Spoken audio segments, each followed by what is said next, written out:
I wouldn't say regrets. Like, I don't think I have any regrets. I have some interesting choices, but not regretful. But one thing that kind of made me think of, I would always wear, like, from Justice, these like neon colored sweatpants. Like, I had them in purple and blue and pink and all the colors.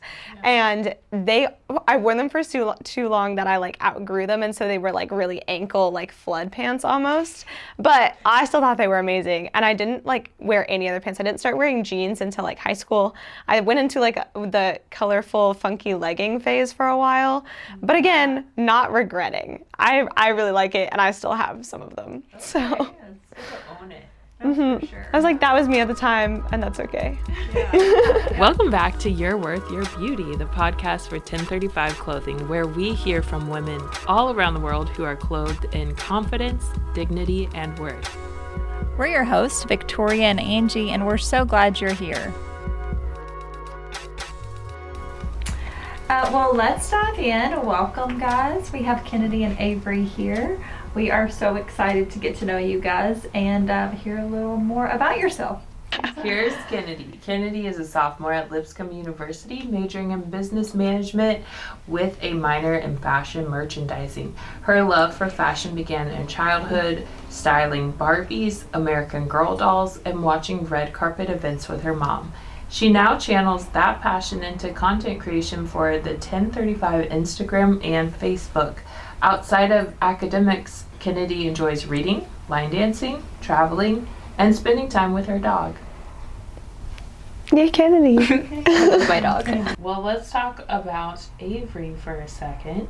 Avry is a sophomore fashion design major at Lipscomb University. She grew up living in Michigan, Toronto, Canada, and Kentucky. No, there's a typo.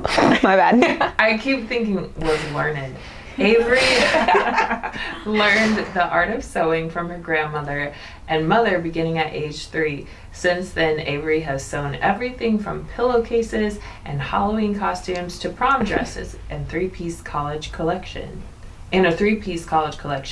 Aside from fashion, Avry has a passion for 4-H, allergy-free baking, event planning, sightseeing, and spending time outside. That's me. When did you first line dance? Did you, It was through our friends? mutual friend, Anya, and her sister was on leadership beforehand. And she was like, we wanted to hang out one night. She was like, no, my sister's dragging me to line dancing. And I had been meaning to get into line dancing coming up from the Northeast.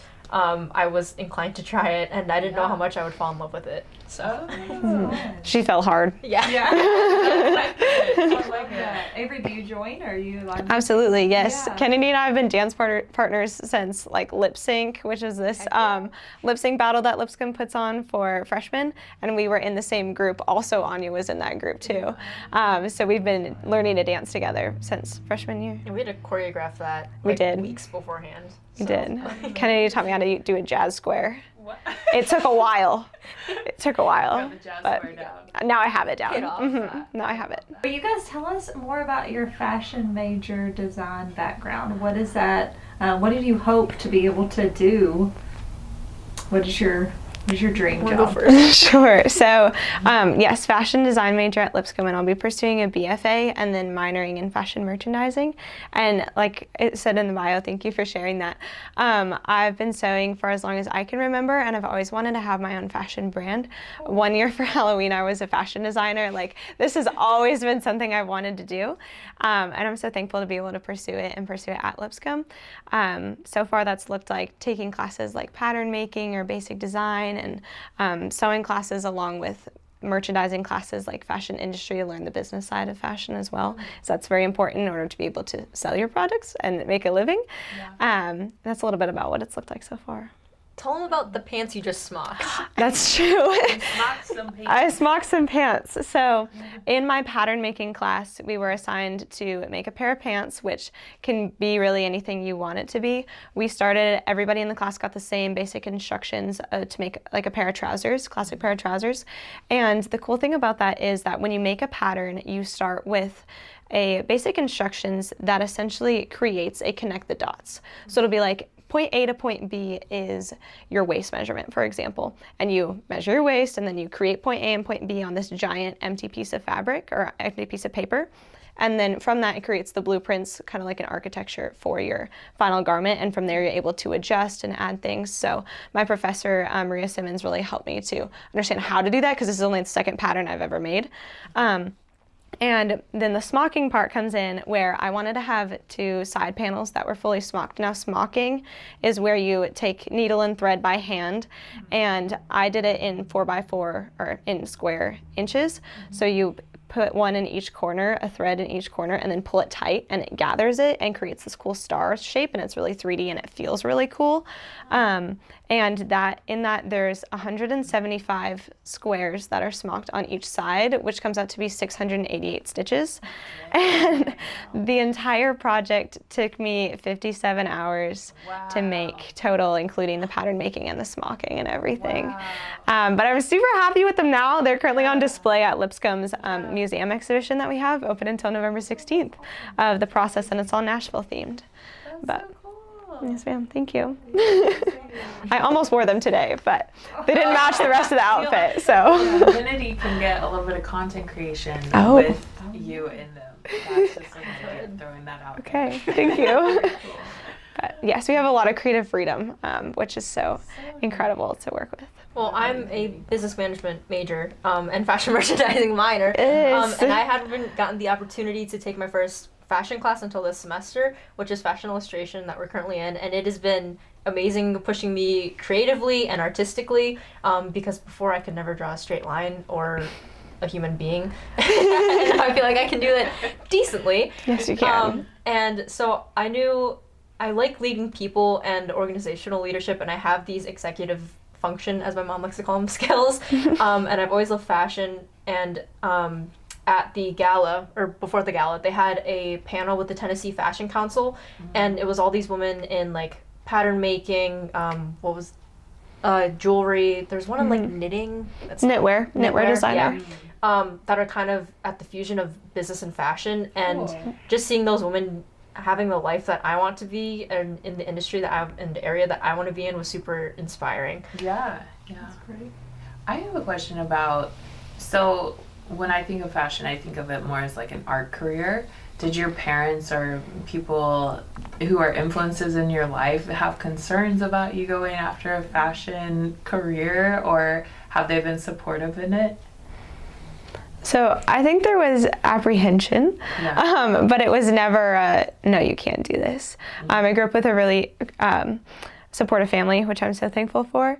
And like I said, I've been sewing for a very long time, and it's always been something I wanted. But in high school, I went through different tracks of like seeing if I wanted to do engineering or robotics, and considering graphic design, and was looking for those all in my college search. So this was up like junior to senior year that I was considering maybe not fashion. But I had a moment in January of my senior year that really defined for me, like, no, I can do this as a major, and I want to pursue this as a career. So there were some questions. There were some conversations, some dinner table conversations of, let's make sure this is what you want, and this is the life you want to lead, and this isn't something that you want to do just for fun, because also that's a major concern, especially for creative people, is just that you don't want to get burnt out. This is something you enjoy. Don't do it so hard that you're not going to enjoy it anymore.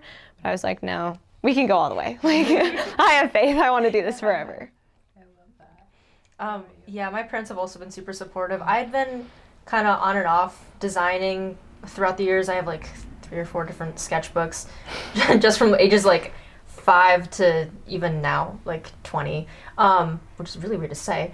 I had never considered fashion as a career, because, well, especially because with the rise of AI and how involved that's changing the industry. I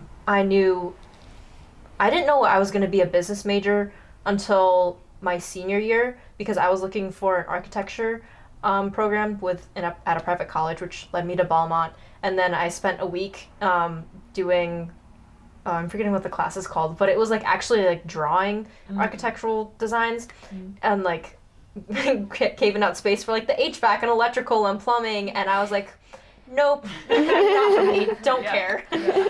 So then that made me pivot to business through my dual enrollment credits.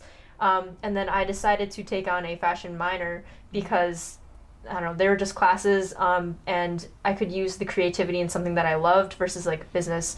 I've been taking accounting classes, communication classes, writing classes. It's hard to be creative in those spaces the way that I want to express myself. Have you guys had a healthy relationship with fashion? I say that because I feel like we've talked about before, like if you could use it as a tool and one layer of building confidence and that kind of thing, just wearing what you feel good at. Do you feel like there was a time where you did not feel good in your skin? Do you feel like fashion helps with that, or do you think it hinders it? And for some people, do you have any thoughts on fashion in your own life leading up to now being in college? I would say I don't think fashion's ever really hindered me, even up to this point. There have been days where I'm taking exams and I will literally just wear like a dress as like a look good, feel good kind of day. And there have been days where I will look good and not feel good. But somebody will compliment me on like a dress and I'll be like, oh, thank you. And even that just brightens my day a little bit. There was a time in high school where mentally I really wasn't kind of okay. And that was reflected in my fashion, in that I wore a lot of sweats and didn't really care about how I was presenting myself, which now as a business major, I understand how important it is to present yourself. Yeah. And I mean, I love like suits. Donna, every outfit she wears is so good. She's so good. Yeah. I think for me, I've always had a pretty healthy relationship with fashion. In the sense I would never enjoy shopping very often. Like shopping was my thing that I didn't really love all the time. I liked putting on different outfits and would see it and be like, not me. Like take it off, or I'd be like, oh, why did they put this seam here? Why is the neckline like this? The sleeves are itchy. I don't like that. And that's really what brought me to being a fashion major, is like, why are the designers making these choices? Because they're not great for the consumer. Like myself as the consumer, I don't like this. And that's what drew me more so, and even more so, to fashion and to everyday wear, is that I want to make things that are comfortable and make things that people like to wear, because it is such a confidence booster when you have clothes that you feel good in. Yes. Tell them about the skirt you're wearing. No, the skirt I'm wearing happens to be made by me, upcycled out of my uncle's shirts that he gave me. He was like, hey, I got all these old shirts that have rips and stuff in them that I can't wear anymore. Would you like them? And I was like, absolutely. So thanks, Uncle Joe. And then I added some lace trim to them from my grandmother, and it actually converts into a dress too, because it's so long. I've worn it as a dress as well, with a belt that my roommate Angelina was like, add a belt onto it and wear this with it. So it's multifaceted, multi-use. You're really creating a story behind your, I mean, just like that, like the piece that you had that you took so long to work on. And that's so cool to be able to, have a piece of him there too. Thank you. I appreciate it. Incredible. I love what it seems like you care about the quality of things. Yeah. And I think also it's interesting, like the physical act of what you're doing to create is such like a rarity in our generation right now, because everything is so digital. So it's like, I'm just curious of why you think that part of it is important, of like creating with the physical. For me, that's really the only way I know how to. The thing I love about fashion is it is physical, and you can feel it and you can see it and you can move it and maneuver it in different ways you like. Like I gain a lot of my inspiration for designs at the fabric store. Like I'll go in with a plan and I'll have a dress all drawn out. I'll be like, Mom, this is what I'm gonna make. And she's like, we've been here before. Okay. Because then we get to the fabric store and she knows I'm gonna, oh my gosh, this is the most beautiful fabric I've ever seen. And then I have a whole new design that pops into my mind. Like really, that's been kind of all my designs except like 3 of them. And I love that. In order to, then you can create whatever you want from it, and you see the fabric and it pops into your mind, or you sometimes use other stuff too, and just making it physically, and then being able to use it. That's another thing that I love about fabric, is it's art that you get to wear and you get to use, and also you care for. There's been a couple of my pieces that like I put in the wash and I'm like, oh, can't put in the wash anymore. So also, like, it comes with responsibility to take care of it well, which is something I didn't always understand. And just seeing my personal growth, and like, I never liked to use pins when I was sewing, and I never liked to iron while I was sewing, but turns out those are very important things that you have to do in order to make good quality garments and make things that actually work. You have to use the right process in order to get the outcome that you're looking for, which takes a lot of patience, which has been a good life lesson to learn. And seeing Avery be so passionate and spend the amount of time that she does on her pieces and in the lab, it truly is a labor of love, and it makes you appreciate every like originally designed garment more versus like ones that you find at Zara, H&M, at Shein. Thanks. You're welcome. Maybe we could touch on that just a hair, because I think it is important to bring up fast fashion and the world we live in. Why do you think it's important that, you know, we kind of stay away from that, like keeping the dignity of the fashion industry and merchandising too? Do you want me? Okay. Whichever. One of my major concerns with it is just the ethical standards of fashion right now. Oftentimes when things are outsourced to different countries, those countries don't have the labor laws that we have here, which is why it's cheaper to produce there, because the employees don't get paid well, they're in dangerous working environments, and it's unhealthy for them, and that's not okay. Like, who decided that that was right and that was something we should pursue? I don't really know. And we were having this discussion in our fashion illustration class that Kennedy and I are in today. Like, it would be so amazing to be able to produce more things within the U.S. and be able to manufacture in the U.S. so then we have those laws and people are getting paid fairly. But right now there aren't a lot of manufacturers in the U.S., so that's an obstacle that we're going to have to overcome if we want that to be a possibility, or do a lot of small batch designs, which also comes with its own challenges. But what's your take, Kennedy? I don't want to. Okay, I don't like fast fashion because I think it's such a waste. And that people see it like they just easily buy it and then easily feel okay to throw it out and like not even donate it to someone who could use it, like here at 1035. And there's also concerns about like what the garment is actually made out of. So like, I mean, obviously we consume enough microplastics as is.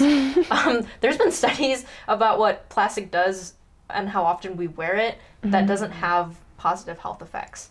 So just to be mindful of that, and like, you know, honoring and treating your body as a temple that it's made to be is super important, and I guess keeping that in biblical truth. Yeah, that's good. I think maybe we could ask about, was there anything else in y'all's journey, and you can answer separately, but anything dealing with like maybe self-worth or a time where you didn't feel confident in a way that you've overcome that in your own personal journey? There's been a lot of times where my confidence has wavered, and I generally project myself as a very confident person because I am confident in who I am, in my identity with God. But I would even say like smaller transitions, so like going from private to public school or going from high school to college, like knowing that the biggest critic being myself is the loudest in those places and areas of discomfort. Really just reassuring myself that A, the Holy Spirit's with me and God is on my side, so nothing can stop me. And B, that I am not alone in the same boat. Like, all these other people are probably having the same thoughts. I'm sure Quest Week, like when we were all like, oh gosh, like gotta talk to her, gotta talk to him, like, and like just have the ropes figured out immediately is really intimidating. And so just to take it one step and one day and one breath at a time really keeps me grounded in, you know, my goals of just making it through the day or making it through the event. Even at the the career fair that the business College of Business had, they did a prayer, and I was walking into it, I'm like, this is the first of many experiences, so even though I'm scared now, like having this experience, I will not be scared later. And like, I don't know, just the peace from the prayer and knowing that God was on my side was very helpful. I can think of, I know both Kennedy and I have moved around a lot growing up. And one thing when I moved to Kentucky, and I don't know if this really is under the premise of what you're looking for, so tell me if it's not. But like, I really changed up my fashion style then, because also I had grown up in schools with uniforms. So picking out an outfit for school every day was not something that I had to do at all very often. And I was new to Kentucky. I'd never been like in the southern U.S. before, and was back new to the country of the U.S. because I was coming from Toronto, Canada, but originally from Michigan. Anyway, coming back, I went and bought some new clothes, in order to more so fit in, still stand out and still be me and still wear a lot of colors that I wanted to, but also just to feel more at home in the space, I guess, and to feel more like I blended in. So I got some like jeans for the first time. I started wearing some jeans, and just kind of really paid attention to what other people were wearing and sort of mimicked that, but in a way that was still super colorful, and in a way that was I still felt like me. I would never leave the house not feeling like myself. I'd be like, oh, this is new, but it's still good, and I still feel confident in myself. So. Yeah. There's something to having, I call it artistic integrity, where you refuse to just like go with the current, and you're choosing to be comfortable and like how God designed you, you know. And so I love that. I love that you could do that at an early age. I didn't get that till like 30. To be honest. No, that's true.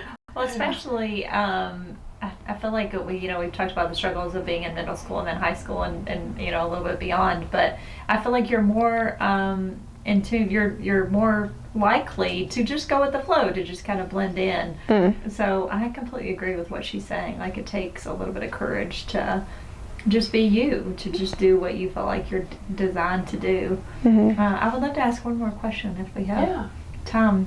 We do. Do you have any advice for anyone that would be going through a season of life that you guys are in, that I feel like you've both kind of leaned into your gifts and what you're good at and finding purpose in that?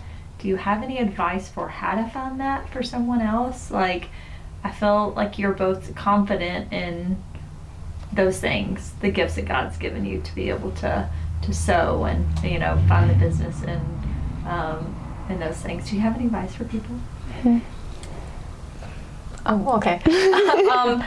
I would say it's a lot of trial and error, and you can't be afraid to try new things. That's where the most growth comes in, and that's where God does his best work. Recently, I've been praying about and really wrestling with my feelings toward an event next semester, and there was a lot of uncertainty and a lot of anxiety and a lot of stress, but I haven't been afraid to pray about it and to take it to God and to feel all the feelings that how I should respond, how my feelings make me respond into the way, and if it's godly, if it's not, and then where should I be? I would say don't be afraid to be confident in yourself. And like, when you find something that you like, whether it be clothing or whether it be something that you enjoy to do it or to wear it and to go for it. Like Kennedy said, trial and error, like, it's going to take doing it that's the scariest part, is like the first time you ever do something. So, in all those opportunities that God gives us to go after it and to try it anyway, something we say in the fashion department a lot is say yes to opportunities. So like, even if you're like, I've never sewn before, and somebody's like, hey, you want to take this sewing class, or I don't know, something like that, and that's something you're interested in, to definitely pursue it. And even if you do, when you pursue something that you're interested in, and even if it doesn't work out, that's okay. You don't have to fall in love with it. It doesn't have to be your favorite thing ever. But that experience of trying something new is going to become so helpful, like Kennedy said, to do it another time. And also, maybe you will fall in love with it, or maybe that will lead you to a person that will lead you to another opportunity, or to lead you to finding what you're really into.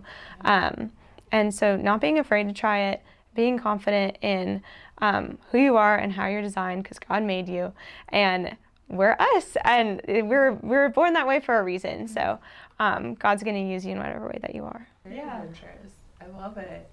Well, this is awesome. I feel so Yes. inspired. I'm like, I want to see y'all's work. I know, me too. And I feel Much like more of it. also Yes. our theme for today, because we did another interview too, but it really has been, to me, I think the theme is like going for it. Like, don't be Yeah. afraid to take the risk and follow God's leading. You don't always have the known figured out, but like take that step into the unknown and He'll direct you. So that's really cool. YOLO. Yeah. Only live Right. once. So true. That's the episode. Just go for it. Just do it. Yeah.